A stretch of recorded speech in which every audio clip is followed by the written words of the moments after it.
दोस्तों, भगवान श्री कृष्ण ने बताया, कुत्ते को एक टुकड़ा रोटी खिलाने से क्या फायदा होता है। आप लोग नहीं जानते होगे मित्रों। एक बार की बात है, भगवान श्री कृष्ण स्वर्ण से बनी हुई सिंहासन पर विराजमान थे। तभी द्रौपदी उनके दरबार में पहुंच जाती हैं और कहती है, हे प्रभु, आप संसार की हर कीमती बातों को जानते हो। आप ही मनुष्यों के दुख हरता हो तथा आप ही संसार के कल्याणकारी हो। तो हे प्रभु, मैं आपसे एक प्रश्न जानना चाहती हूं। दोस्तों, तभी भगवान श्री कृष्ण कहते हैं, हे देवी द्रौपदी, आपके मन में जो भी प्रश्न है, आप निसंकोच होकर पूछ लीजिए। हम आपके प्रश्नों के उत्तर अवश्य ही देंगे। तभी द्रौपदी कहती हैं, हे प्रभु, मैं ये जानना चाहती हूं कि कुत्ते को एक टुकड़ा रोटी खिलाने से मनुष्यों को कौन सा फल मिलता है। तभी भगवान श्री कृष्ण कहते हैं, हे देवी द्रौपदी, कुत्ते के बारे में तो आपको भली भांति झांत है। आप ही ने कुत्ते को श्राप दिया था। मित्रों, आगे द्रौपदी कहती है, हे प्रभु, हां, मैंने कुत्तों को श्राप अवश्य दिया था, परंतु हे प्रभु, आप बताने का कृपा करिए। दोस्तों, आगे भगवान श्री कृष्ण कहते हैं, देवी द्रौपदी, कुत्ते को एक टुकड़ा रोटी खिलाने से मनुष्य को 8 फायदे होते हैं तथा जो भी मनुष्य इन फायदों के बारे में जान जाता है, उसका जीवन धन हो जाता है और उसके जीवन में कभी दुखों का पहाड़ नहीं टूटता है। जो भी मनुष्य पृथ्वी लोक पर कुत्ते को एक टुकड़ा रोटी खिला है, उसे यह 8 फायदे आवश्यक होते हैं और वह जीवन भर दुखी नहीं रहता है। उसे मृत्यु के बाद मोक्ष की प्राप्ति शीघ्र होती है। तो दोस्तों, वह कौन से 8 बातें हैं, आइए जानते हैं। इस वीडियो में मित्रों, भगवान श्री कृष्ण कहते हैं, हे देवी द्रौपदी, अक्सर मनुष्य कई मौकों पर कुत्ते का नाम लिया करते हैं। किसी को गाली देते हैं तो जुबान पर उनके कुत्ते का नाम आता है। भगवान श्री कृष्ण कहते हैं, हे देवी, वह मनुष्य गाली आदमी को देते हैं पर नाम कुत्ते का बदनाम होता है। तो क्या कुत्ते का जीवन इतना गया गुजरा है? नमस्कार दोस्तों, आप सभी लोगों से निवेदन है कि इस कथा को और कहानी को सुनने से पहले कमेंट बॉक्स में जय श्री कृष्णा तथा राधे राधे लिखकर वीडियो को लाइक करके चैनल को सब्सक्राइब करके बेल आइकन ऑल पर प्रेस कर लीजिए, जिससे आप सभी लोग प्राचीन कथाओं और कहानियों से जुड़े रहें।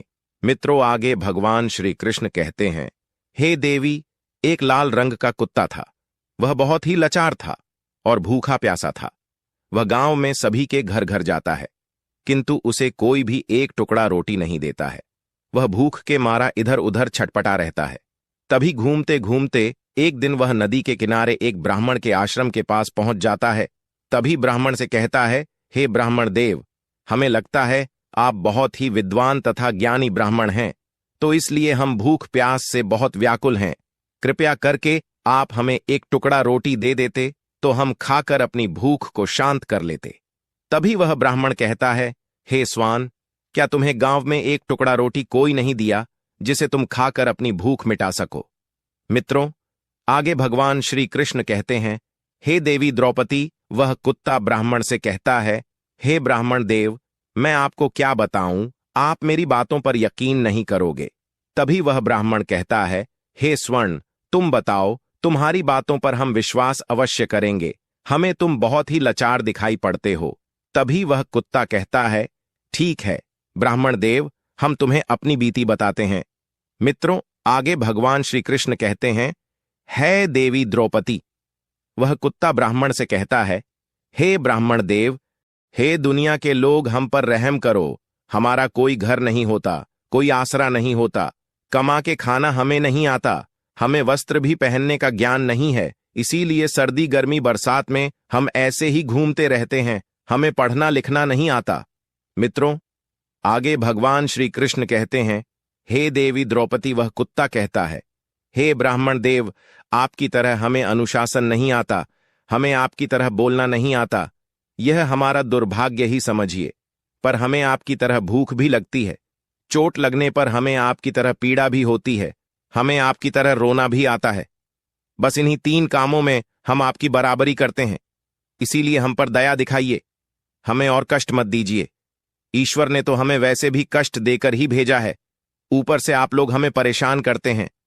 हम आपकी तरह मनुष्य नहीं हैं, हम पराधीन जीव हैं।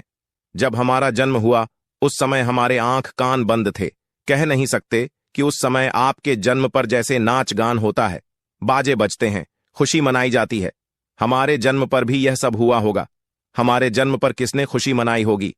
हम जिस बिछौना पर थे वह रुई की भान नरम तो था, सर्दी बिल्कुल नहीं लगती थी।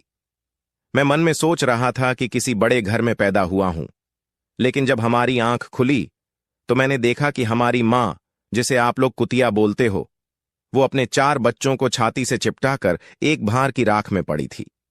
हम 4 भाई थे, बाकी 3 भाई तो सफेद और भूरे रंग के थे। मैं अकेला लाल रंग का था। सबसे छोटा मैं ही था, इसीलिए कमजोर भी था।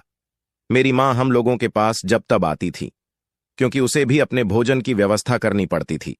यदि वो ना खाती तो हमें दूध कहां से पिलाती? उस एक मां पर हम 4 निर्भर थे।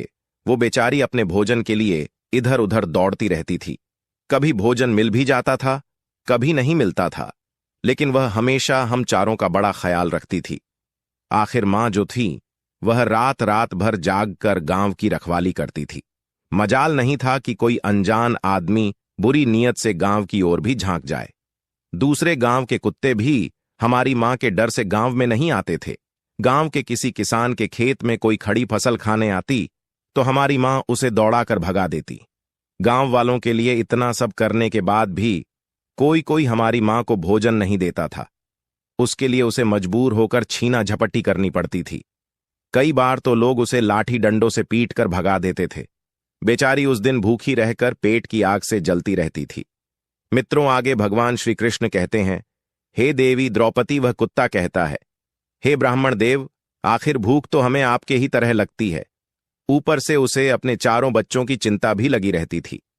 आखिर मां जो थी, जब भूख उसे चैन से बैठने नहीं देती और गांव वालों का भी उसे देखकर हृदय नहीं पसीजता, तो बेबस होकर के उसे लोगों के घरों में चोरी से घुसना पड़ता था, और खाने की कोई चीज मिल जाती तो उसे खाकर अपने पेट की आग बुझा लेती। कई बार तो लोग उसे खाने की वस्तु ले जाते, देखते तो लाठी डंडे लेकर उसके पीछे पड़ जाते। कुछ निर्दय लोग तो कई बार उसे घर के अंदर बंद करके पीटते थे, हमारी मां का बुरा हाल कर देते थे। मित्रों, फिर वह कुत्ता ब्राह्मण से कहता है, हे ब्रह्मदेव, हमारी मां ने क्या बिगाड़ा था? उसने सिर्फ अपने पेट के लिए भोजन ही तो चुराया था। चोरी करने का हमें कोई शौक नहीं है, पर पापी पेट हमें यह सब करने के लिए मजबूर कर देता है। एक दिन की बात, बड़ी ठंडी बरसात हुई, ओले पड़े थे, ठंडी हवा चल रही थी। उस ठंड में ठिठुरकर हमारे 2 भाई मर गए। उस दिन हमारी मां बहुत रोई, लेकिन मनुष्य हमारी पीड़ा क्यों समझेगा? उसके बच्चे थोड़े ही मरे थे। मित्रों, फिर वह कुत्ता कहता है, हे ब्रह्मदेव, अब हम सिर्फ 2 भाई रह गए थे। हमारी मां हम दोनों की अच्छे से देखभाल करने लगी थी। एक दिन उसी गांव में एक सेठ के घर पर दावत चल रही थी और पुड़िया बन रही थी। सेठ के घर काफी मेहमान आए हुए थे। हमारी मां कुछ खाने की तलाश में बार बार उधर जाती, लेकिन लोग उसे दुत्कार कर भगा देते। किसी को उस पर इतना तरस नहीं आया कि एक पूड़ी उस बेचारी को खाने को फेंक दे देते। एक पूड़ी से उनका क्या बिगड़ जाता? मेरी मां ललचा ललचा कर जाती और वहीं खड़ी खड़ी देखती रहती। मित्रों, सेठ के आंगन में दावत खाने का सिलसिला चालू हुआ। भोजन परोसा जाने लगा। मेरी मां भी वहीं जाकर पूंछ हिलाने लगी। खाना परोसने वाला आदमी जब किसी काम से भीतर गया तो मेरी मां दबे पांव पूड़ी लेने को चल पड़ी। फिर धत धत की आवाज होने लगी। चारों ओर से लोग चिल्ला चिल्लाकर ऐसे भागे। मेरी मां वह चीख पुकार सुनकर घबरा गई। 2-3 आदमी डंडे लेकर उसके पीछे बड़ी बेरहमी से दौड़े। मेरी मां वहां से घबराकर भागी, मगर उसे वहां से निकलने का कोई रास्ता नहीं मिला, क्योंकि सामने से लोग डंडे लेकर आ रहे थे। तभी मेरी मां वहां पर जो लोग भोजन कर रहे थे उनको नाग कर निकल गई। मित्रों, आगे वह कुत्ता कहता है, हे ब्राह्मण देव, मेरी मां अपने निकलने पर इतनी हैरान नहीं थी जितनी कि उन लोगों को देखकर हुई थी जो वहां पर दावत खा रहे थे। वे सब उठकर खड़े हो गए। उन्होंने भोजन करना छोड़ दिया और कहने लगे कि कुत्ते के नाक जाने के कारण भोजन भ्रष्ट हो गया है। सब एक दूसरे से विचार कर रहे थे कि अब क्या किया जाए। खाना तो सब खराब हो गया बेचारा। वह सेठ फूट फूट कर रोने लगा। कुछ लोग तो यह भी कह रहे थे, भाई, कुतिया के नागने से भोजन खराब कैसे हो गया? उसने खाने में या पतलों में मुंह थोड़ी ही डाला है, सिर्फ ऊपर से निकल ही तो गई है। और कहने लगे, शहरों में तो लोग कुत्ते को पालकर घर के अंदर सुलाते भी हैं और खिलाते भी हैं, तो इसमें कोई बुरी बात नहीं है। अगर कुटिया नाक गई है तो भोजन खराब नहीं हुआ है। लेकिन उनमें कुछ लोग बड़े घरों से ताल्लुक रखते थे, उन्होंने एक भी नहीं चलने दी। कह रहे थे कि भोजन तो भ्रष्ट हो गया, यह हमारे खाने के लायक नहीं है। आखिरकार उन्हीं की बात मानी गई। अब तो वह सारा भोजन गरीबों में बांट दिया गया। उस दिन तो मेरी मां को खूब पेट भर के खाना मिला था। ऐसा सुख उसने जीवन में कभी नहीं पाया था। लेकिन वह सुख उसके लिए बड़ी मुसीबत बन गया। वह भोजन करके वहां आराम से लेटी थी, लेकिन उतने में वह सेठ डंडा लेकर वहां आ पहुंचा और उसे बुरी तरह से पीटने लगा। उसे बाहर से भागने का भी कोई अवसर नहीं मिल पाया। डंडों की चोट से वह बुरी तरह चिल्लाने लगी। मां का विलाप सुनकर पत्थर भी पसीज जाता, पर उस निर्दय को उस पर जरा भी रहम नहीं आया। वह उसे कठोरतापूर्वक पीटता रहा। मां का वह आह का शोर पूरे गांव में सुनाई दे रहा था। तब कुछ लोग आए और उसे समझाकर बोले, भाई जाने दो, भूख में तो आदमी की भी बुद्धि भ्रष्ट हो जाती है। वह तो एक पशु है, उसे अच्छे बुरे का क्या ज्ञान। अब उसे मारकर आपको क्या मिलेगा? जो होना था सो हो गया। लोगों के समझाने के बाद उसने हमारी मां को पीटना बंद किया। मां ने आकर सारी कहानी हम दोनों भाइयों को सुनाई। हमने सोचा कि कितना कष्ट भरा है हम कुत्तों का जीवन। आदमी एक रोटी के टुकड़े के बदले एक चोर की जितना पीटता है। धिक्कार है ऐसे लोगों पर जो हम लोगों की पीड़ा को नहीं समझते। मित्रों, आगे भगवान श्री कृष्ण कहते हैं, हे देवी, वह कुत्ता कहता है, हे ब्राह्मण देव, एक दिन की बात है। एक बाहर का मुसाफिर आकर ठहरा हुआ था। उसने अपने भोजन के लिए एक जगह चूल्हा बनाया था और उस पर दाल बनने के लिए रख दी। उसके बाद आटा गूंद कर रख दिया। वह वहीं पास में कुएं पर पानी लेने चला गया। इधर कहीं से मेरी मां भी घूमती हुई वहीं पहुंच गई। उसने गुत्थे हुए आटे को रखा, देखा तो सोचा कि शायद इस आटे का कोई मालिक नहीं है।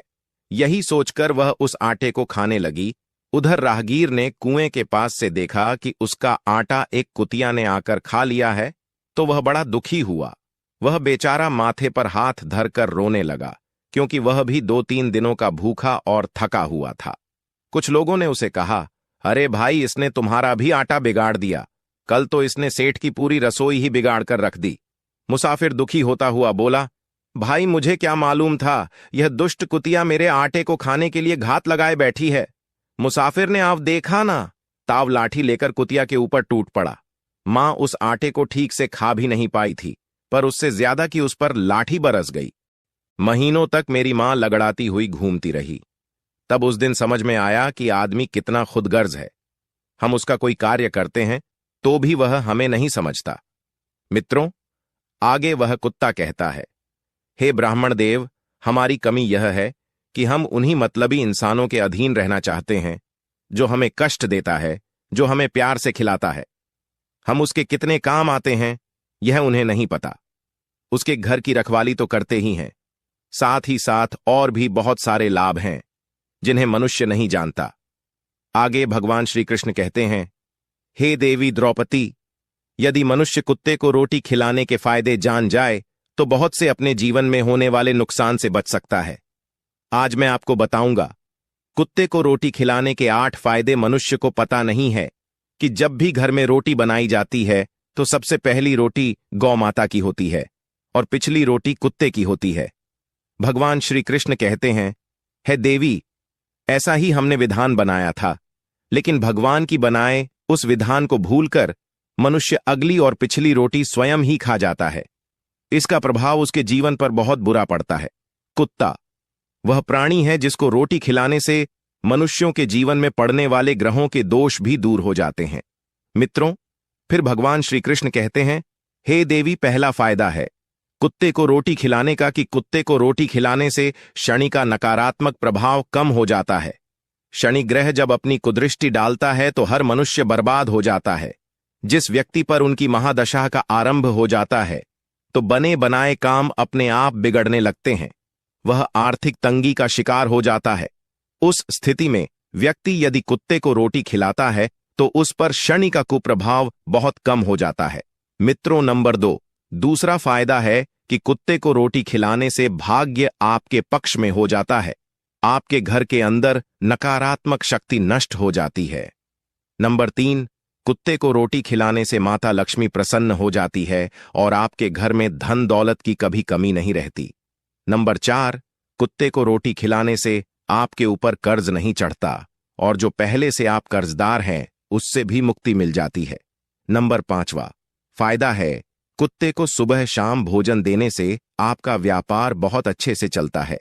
नंबर 6, कुत्ते को रोटी देने से आपकी आयु में वृद्धि होती है और अटका हुआ धन वापस मिल जाता है। नंबर 7, कुत्ते को रोटी देने से हमेशा आपका स्वास्थ्य अच्छा बना रहता है और मानसिक रूप से आप मजबूत रहते हैं। मन ऊर्जावान रहता है, अच्छे विचार आपके मन के अंदर आते हैं।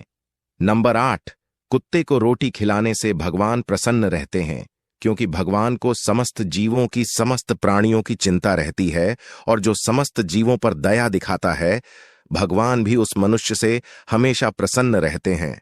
भगवान की कृपा सदैव उस परिवार पर बनी रहती है। मित्रों, आप लोगों ने अक्सर अपने बड़े बुजुर्गों से सुना होगा, कहते हैं कि जब कुत्ता रोता है तो अपशगुन होता है। कोई संकट आता है, किसी की मृत्यु होती है, इसलिए कुत्ते को कभी रुलाना नहीं चाहिए। दोस्तों, इस प्रकार से भगवान श्री कृष्ण ने देवी द्रौपदी को बताया है कुत्ते को रोटी खिलाने के फायदे। तो अगर यह कथा आप लोगों को पसंद आई हो तो वीडियो को लाइक करके, चैनल को सब्सक्राइब करके बेल आइकन ऑल पर प्रेस कर लीजिए, जिससे आध्यात्मिक जानकारी आप लोगों को सबसे पहले मिल सके। और कमेंट बॉक्स में जय श्री कृष्ण और हर हर महादेव अवश्य लिख दीजिएगा। दोस्तों, वीडियो को पूरा देखने के लिए आप सभी लोगों का धन्यवाद।